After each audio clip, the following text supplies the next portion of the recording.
I think the Senate is going to get there. I hope they're going to get there. I think they're going to have changes. U.S. senators are combing over the budget reconciliation bill after it passed the House last Thursday in a razor-thin 215 to 214 vote. The sweeping multi-trillion-dollar bill advances the Trump administration's agenda on taxes, immigration, energy, and defense. It is receiving praise and criticism, mostly along party lines. Pro-life leaders are praising the so-called Big Beautiful Bill for blocking federal funding from Planned Parenthood. Planned Parenthood receives 1/3 of its funding, more than $700 million a year, from the federal government.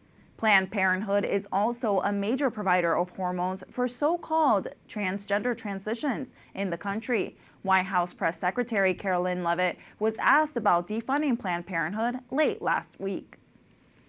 The president has maintained a very clear commitment to ensuring that this administration and the American people's tax dollars are not funding any institution. That includes hospital systems that are funding the chemical castration and mutilation of children. We're not going to tolerate taxpayer dollars going to such efforts. The budget bill does face more of an uphill battle in the Senate, as several Republican senators have criticized the bill's impact on the deficit.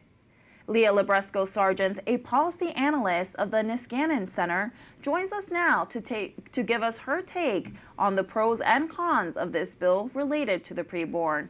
Leah, it's such a pleasure to have you here with us today. Thank you for having me. Yes. So how exactly does this budget reconciliation bill defund Planned Parenthood? So it's taking aim at money Planned Parenthood receives through Medicaid. Now, Planned Parenthood isn't supposed to and doesn't really receive Medicaid funding for abortion, but it can receive Medicaid funding for patients who are seeking help with contraceptives, STI screening, etc.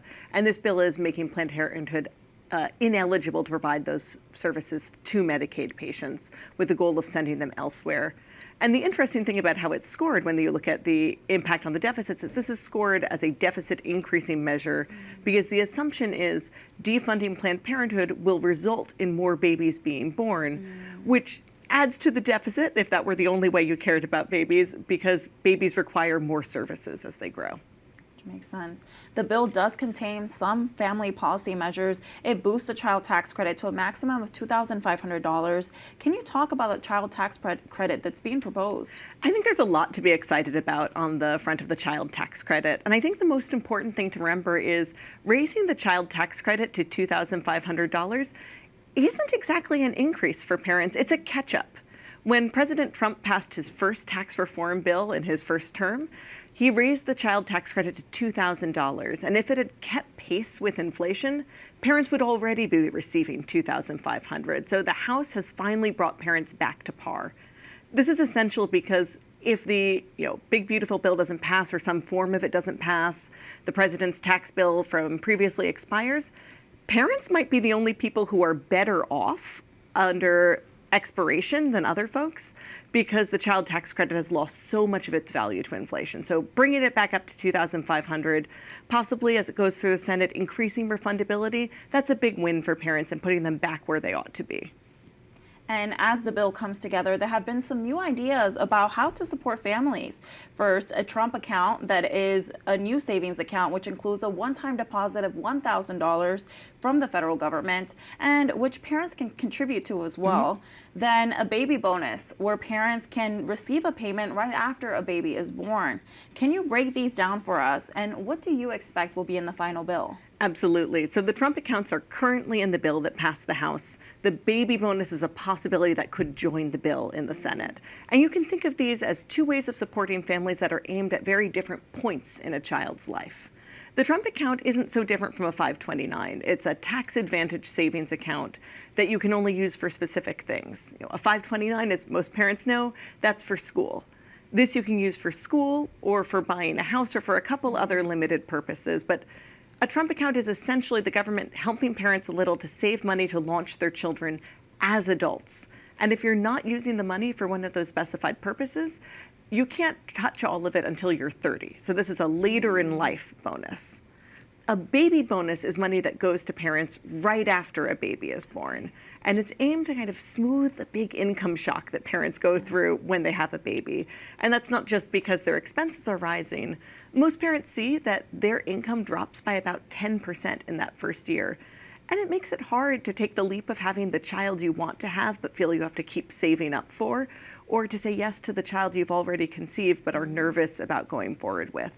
So a baby bonus is meant to help in that first year, to help parents take leave, to afford the essentials to make one more right choice for their child. In a white paper, I propose a $2,000 baby bonus available to pretty much every family who has a baby. So that's aimed at helping parents right when a baby comes along. The Trump Savings Account is aimed at helping parents when their kid is 18, 25, or 30 to kind of launch their adult life. Leah, you mentioned, and we reported earlier, how it might have trouble passing in the Senate because of this fear of increasing the deficit. Yes. Can you speak to some of the greater goods that would come out of that initial investment in our communities? I think the important thing to think about here is we are tight on money. I don't want us to spend money like there's no tomorrow. We need to really think for every provision in here, how is it furthering growth and stabilizing families? And there's some stuff I would strip out already, and we'll see how the Senate takes a look at some of the different provisions. But when you look at family provisions, that's government supporting the most basic functions of human life. This isn't the back and forth about should there be a tanning excise tax or not. A child tax credit is meant to support families in welcoming a child.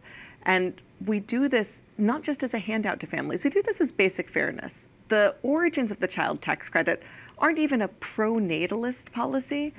It's just realism that when you think about how much money is available to be taxed in different households at the same amount of earnings, a family with children has less disposable income because more of it belongs to the child to care for them. We don't treat that as a consumption choice like buying a yacht. That's nurturing human life, and our tax code takes account of it accordingly. Well, Leah, thank you so much for being with us and for helping clarify these issues. It's my pleasure.